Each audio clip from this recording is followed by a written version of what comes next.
always choose to talk. We ask the questions. What is needed in the world? Is that going to be?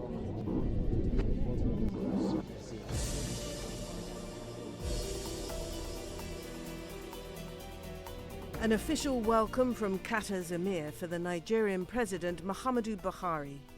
The President is on the latest trip of many to boost Nigeria's standing abroad.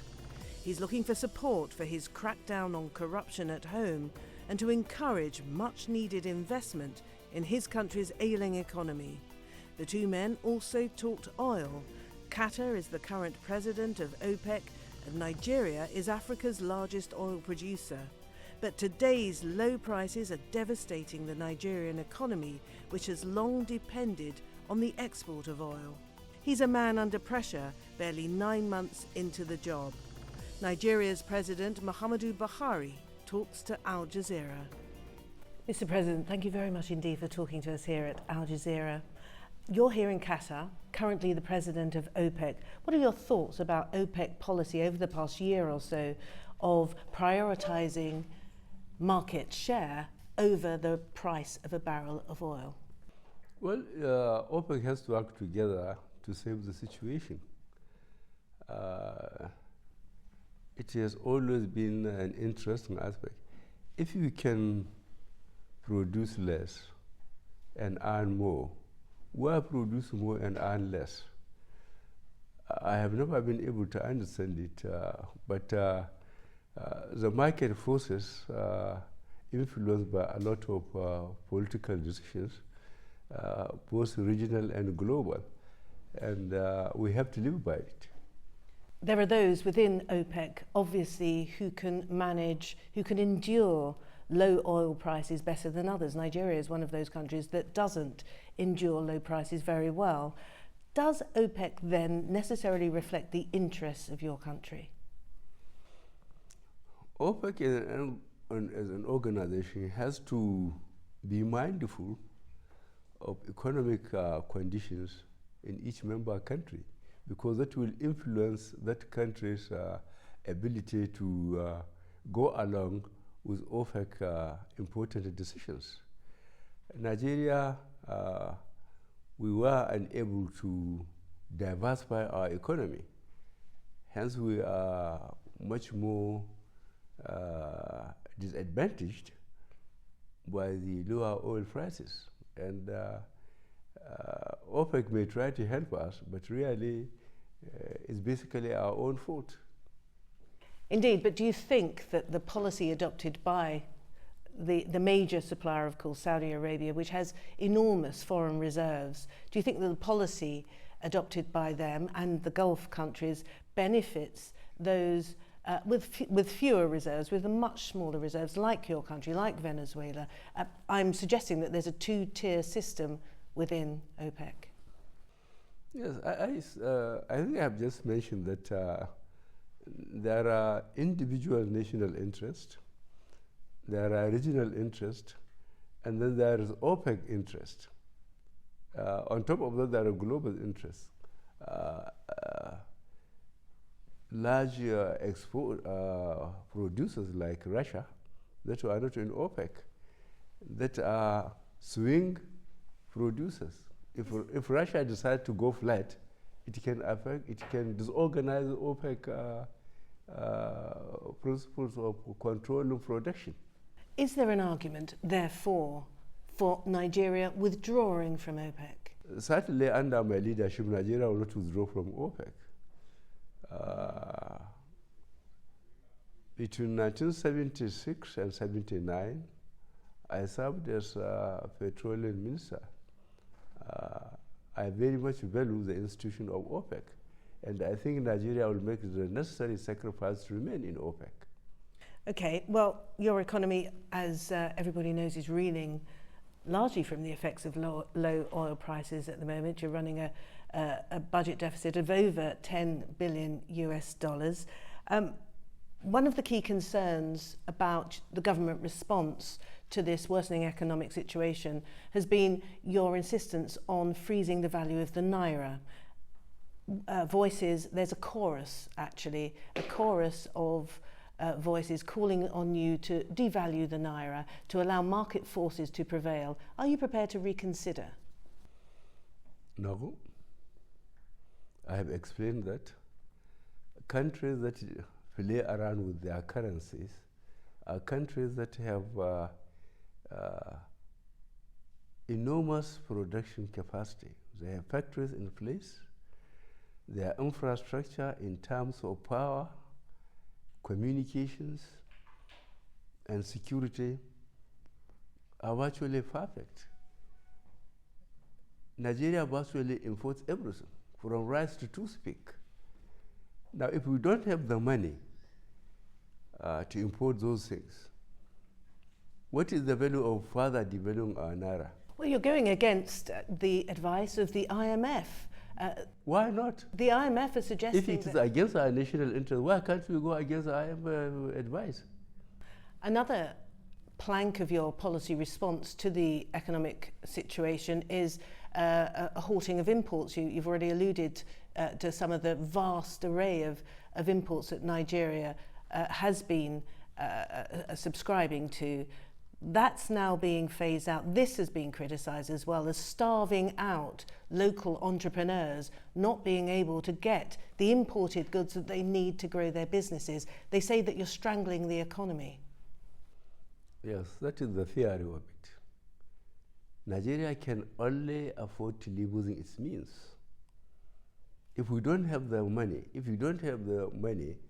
to back the naira for people to buy the dollars and import toothpick, chocolate, rice, glamorous dresses. But what about more essential things like pharmaceutical glass bottles that have to be made to a certain standard? What about steel cabling?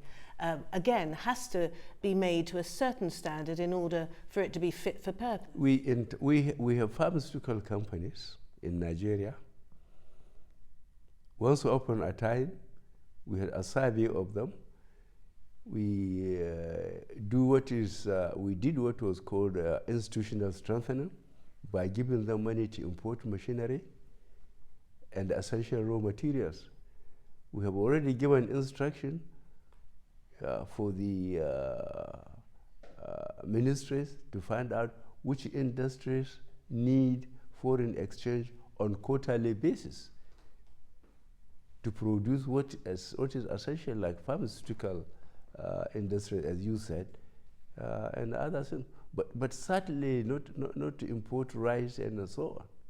Going back to your policy on the freezing of the value of the naira, you've opened up effectively a vast new area of corruption in terms of the parallel market. The black market is so different. So many people who've been allocated the foreign exchange, which is a narrow group of privileged and elites, are then often selling on that currency on the black market and therefore making a huge amount of money. Another window of corruption has opened up. And this, of course, goes against one of the main tenets of your presidency. I agree with you, but we are going to check that, and we are going to apply sanctions for anybody that was given hard currency, dollars, officially by the central bank, to go and import essential raw material, for example, for pharmaceuticals. And then because he can make 100 naira more by going to parallel market and selling it, we'll pursue them and we'll punish them. What about obviously those who are slightly more privileged, like yourself? You've got children studying abroad.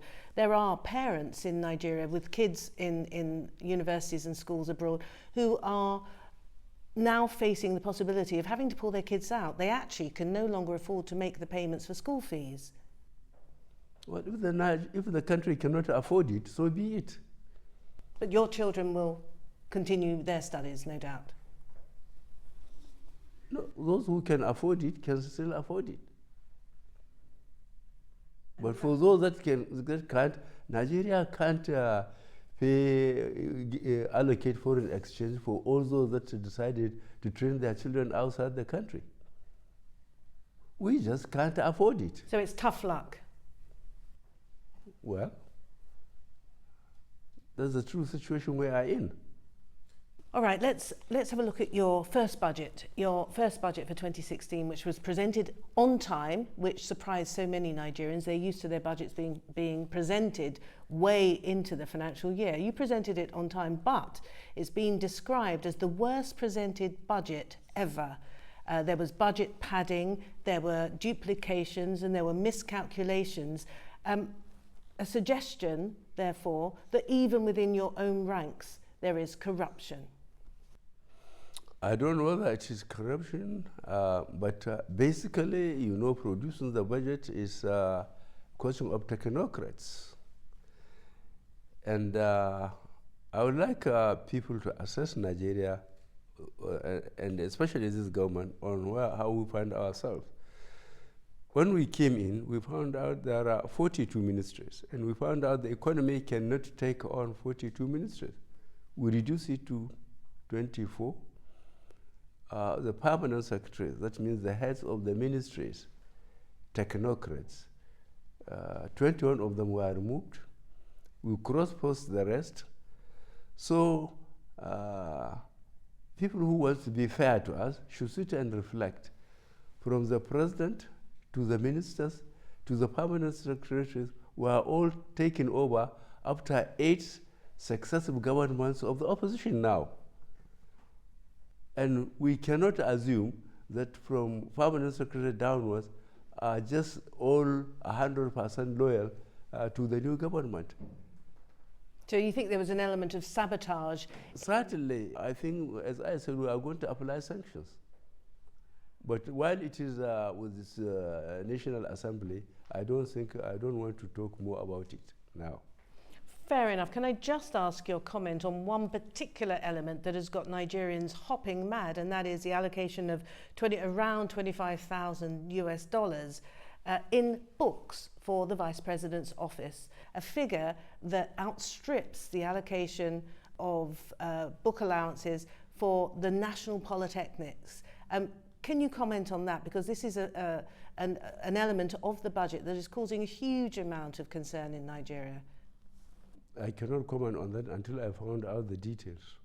And okay, another issue that springs to mind is the allocation of funds for the improvements to the State House Clinic. The clinic, of course, that serves you, the Vice President, and some other privileged people as well. When, of course, as we know, the state of most Nigerian hospitals is lamentable, and this is seen as being so unfair and not in keeping with the promises that you made on election.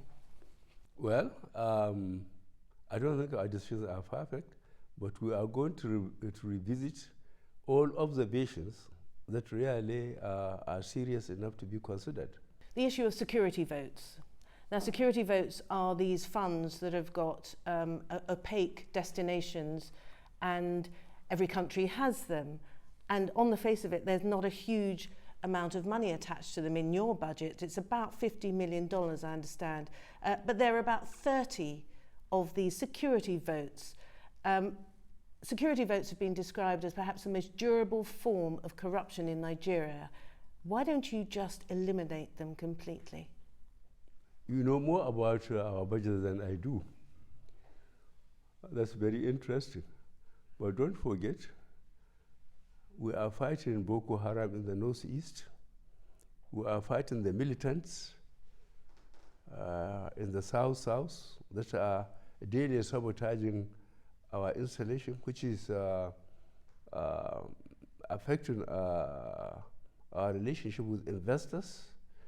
There is insecurity from Gulf of Guinea, which extends from Senegal to Angola. And Nigeria has got all the security problems.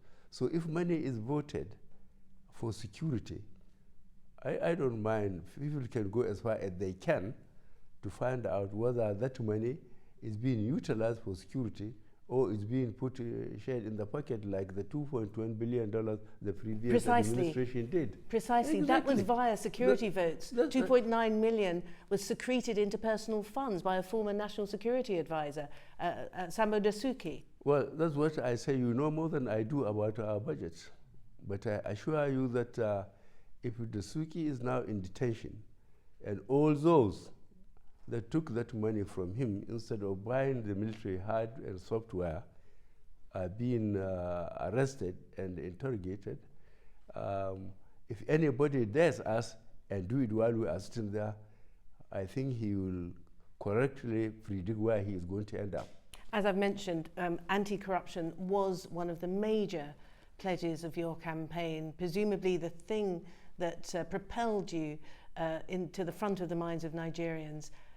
We've still not had any conviction, though. As you mentioned, Mr. Dasuki is in detention, and the commission that you set up to investigate fraud is busy. It's working very hard, but there's not been one conviction yet. What can you say to the Nigerian population about your campaign against graft? The fact that people that are identified to take public funds without going through the normal system of getting public funds are being detained, and they are being interrogated so that there will be successful convictions. If people are in a hurry, what have they been doing in the last 16 years? They didn't know what was happening in the last 16 years? The security situation, which you alluded to, obviously is one of the greatest challenges that you have in Nigeria today. I'm particularly interested in the Islamic anti-terrorist force that is being put together by Saudi Arabia. Is Nigeria going to be part of this Islamic force? We are part of it because we have got terrorists in Nigeria that everybody knows, which claim that they are Islamic. So if there is an Islamic coalition to fight terrorism, Nigeria will be part of it because we are casualties of Islamic terrorism. So you said yes to King Salman. Nigeria will be part of this coalition force. Yes. How many troops? How will it work for Nigeria? How will it work in Nigeria's interest practically? Well, that we mentioned under Lake Chad Basin Commission, a regional grouping comprising Cameroon, Chad, Niger, Nigeria, and Benin, and we dedicated a certain number of troops to be deployed in our own sub-region. And I don't think we have to tell the press the details of that. So you think that Nigeria's security interests are best served by being part of this Islamic coalition against terrorism? Certainly. I have just told you, it is Boko Haram itself that has declared loyalty to ISIL. Now, ISIL is basically based in Islamic countries. Now, if there is a coalition to fight terrorism, why can't Nigeria be part of it? While those that are fighting in Nigeria as Boko Haram claim to be Muslims, although what they are doing is anti-Islamic. Indeed. The reason I'm asking you about this is because there are many in Nigeria. We know Nigeria is roughly evenly split between Muslim and Christians seem to be complaining and wondering whether President Buhari is taking the identity of Nigeria and turning it into an Islamic country, which they object to. Why can't those Christians that complain go and fight terrorism in Nigeria or fight the militants in the south? It's Nigeria that matters, not the opinions of some religious bigots. So you don't think it changes you're not trying to change the identity, the religious identity of Nigeria? How can I change the religious identity of Nigeria? No religion advocates hurting the innocent, and just because the Muslims are the ones that claim to be Boko Haram and they are killing innocent people, whether in the church or in the mosque or in the marketplace, then I will just sit and look at them because I too am a Muslim. Islam is against injustice in any form. ISIL, as you've mentioned, is perhaps the best known threat internationally now. They've now got a foothold in Libya. In fact, Nigerians have been reported, have been seen in Sirte fighting alongside Islamic State or ISIL forces. Some people, security analysts, suggest that ISIL's aim actually is to establish some form of domain from Aleppo in Syria all the way down to Abuja. How far do you think that the lack of governance in Libya is impacting upon your own security problem? Yes, well, there are a number of people from the sub-region of Sahel, as it was shown in Burkina Faso, in Mali, that used to be in Libya. They got some training, military training, they've got some weapons, and with the demise of Gaddafi regime, they found themselves back into the sub-region, and the only thing they can do is to use weapons. And they are very vulnerable to anybody who can pay them, and they become available to fight. Would you send Nigerian troops to be part of an international force in Libya? If Nigeria is approached, we can consider it on its merit. Now, security is such a big problem, isn't it? You spoke to me almost exactly a year ago when you were a presidential candidate. You then promised to Nigeria that you would defeat Boko Haram by the end of 2015. Clearly, you haven't. You failed. I haven't failed. I haven't failed. I haven't failed. When we came in, Boko Haram was effectively in control of 14 local governments. Nigeria has 774 local governments. They hoist their flag, and they call themselves they name themselves a certain caliphate. But now they are not holding any local government. And they have reverted to improvised explosive devices, blowing soft targets. My point indeed. That's a purely terrorism which will be extremely difficult to eliminate. But almost because it is technology. But they are not holding any local government in Nigeria now. So you've flushed them out of territory, but they still have the capacity to kill and maim and instill terror in the population of the northeast. Yes, using technology, yes. But to organize attacks and overrun police posts, attack military institutions, they cannot do that now. What will you say to the people of Nigeria about the fight against Boko Haram? You've passed your deadline. Your Information Minister, Lai Mohammed, suggested that Boko Haram had been technically defeated. What are you now saying to the people of Nigeria? This is something that goes to the heart of your manifesto. The people of Nigeria know better. They know better than you. They know that 14 of their local governments was being held. None was being held now. So the people of Nigeria, especially the people in the northeast, know better. Let's also look at another problem that seems to be emerging under your presidency. You've only been in power 9 months, but this problem in the southeast of the country, we're seeing the Indigenous Peoples Organisation of Biafra, IPOB. They are protesting peacefully for the most part on a regular basis. And there has been video, I could show you some video that's been posted of a very... No, thank you. These are the images the president didn't want to see. They're on the internet and we can't verify exactly what they show, but it appears as though security forces were shooting at unarmed protesters in the southeastern state of Abia. This is footage I can't personally verify, but it looks as though the security forces have gone in very heavy-handedly shooting, and there were reported to be 7 deaths. I'm wondering, how are you planning to deal with this issue of Biafra? You, of course, have first-hand experience. For a 30-month civil war, at least 2 million Nigerians were killed. And for somebody to wake up, maybe he wasn't born when there was this fighting in Biafra and said he wants Biafra again. We have multi-party democratic system now. Let them organize themselves and vote for to have a state within a state. But to try and interfere with movement of troops, with economy, looking for Biafra, after losing 2 million people, I think they are joking with Nigerian security, and Nigeria will not tolerate it. Why don't you invite them for talks? Why should we invite them? for the most part, they appear to be young people, as you say, with no recollection Yeah, they didn't know of what the war, happened. the 1967-70 war. But these are disaffected young men for the most part, but young women as well, who are protesting, it would appear, against their reduced economic opportunities. Government allocations to state governments in that region have been reduced by something like 50%. These people want How much jobs. was oil costing?